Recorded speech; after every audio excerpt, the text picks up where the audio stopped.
Diabetes ఎన్ని రకాలు? డయాబెటిస్‌తో ఎలాంటి ఇబ్బందులుంటాయి? డయాబెటిస్‌ను అదుపు చేసేందుకు ఎలాంటి జాగ్రత్తలు పాటించాలి? హోమియోలో ఎలాంటి వైద్యం అందుబాటులో ఉందో తెలుసుకుందాం. డాక్టర్ కేర్ హోమియోపతి నుంచి డాక్టర్ సురేష్ బుద్ధ గారు మనతో పాటు ఉన్నారు. సో డాక్టర్‌తో మీరు కూడా మాట్లాడాలి అంటే స్క్రీన్ మీద డిస్‌ప్లే అవుతున్న నంబర్స్‌కి కాల్ చేయొచ్చు. Sir good morning. Good morning. ప్రపంచవ్యాప్తంగా కూడా చాలా మందిలో డయాబెటిస్ చాలా కామన్ డిసీజ్‌గా అయిపోయింది సార్. చిన్న పిల్లల నుంచి పెద్దవాళ్ళ వరకు ప్రతి ఒక్కరిలోని చూస్తున్నాం. ఏంటి సార్ కారణం ఏంటి అసలు?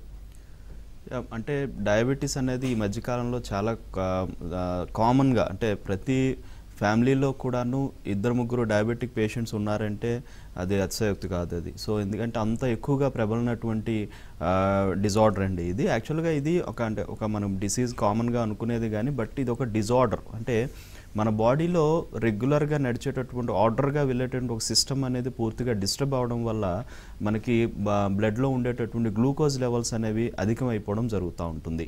మనం తినేటటువంటి ఫుడ్ డైజెస్ట్ అయిన తర్వాత ఏర్పడినటువంటి గ్లూకోజ్ అనేది రక్తంలోకి వచ్చిన తర్వాత ఆ రక్తం నుంచి మిగతా బాడీ పార్ట్స్ అన్నిటికీ కూడా, అన్ని సెల్స్ కూడా పంపించే విధానము ఇన్సులిన్ అనేటటువంటి ఒక హార్మోన్ మీద ఆధారపడి ఉంటుంది. ఈ ఇన్సులిన్ అనేటటువంటి హార్మోన్ సక్రమమైన విధానంలో మన బాడీలో రిలీజ్ అవ్వాలి. అది కూడా పొట్టలో ఉన్నటువంటి ప్యాంక్రియాస్లో ఉన్నటువంటి బీటా సెల్స్ నుంచి రిలీజ్ అవుతూ ఉంటుంది.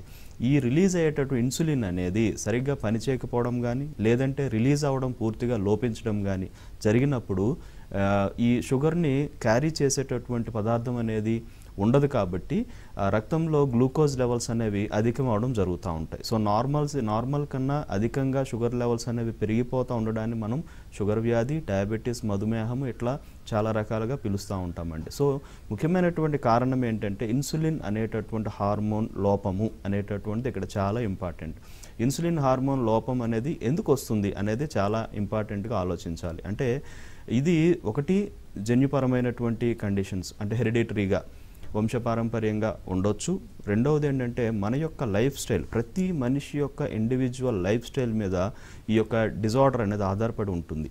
మన లైఫ్ స్టైల్లో మనం తీసుకునే ప్రతి ఒడిదొడుకు కూడాను దీనికి దారితీసేటువంటి అవకాశం అనేది ఉంటుంది. అతి ముఖ్యంగా మెంటల్ టెన్షన్స్ అనేవి, స్ట్రెస్ లెవెల్స్ ఎక్కువగా ఉన్న, స్ట్రెస్ని ఎక్కువ కాలం క్యారీ చేస్తూ దాని అధీనంలోకి మనం వెళ్ళిపోయి పూర్తిగా స్ట్రెస్ ఫ్యాక్టర్ అనేది ఎక్కువగా మన మైండ్ తీసుకునే దానికన్నా ఎక్కువగా మనం స్ట్రెస్ తీసుకుంటూ ఉంటే గనక హార్మోన్స్లో ఇంబ్యాలెన్స్ వచ్చే అవకాశం ఉంటుంది.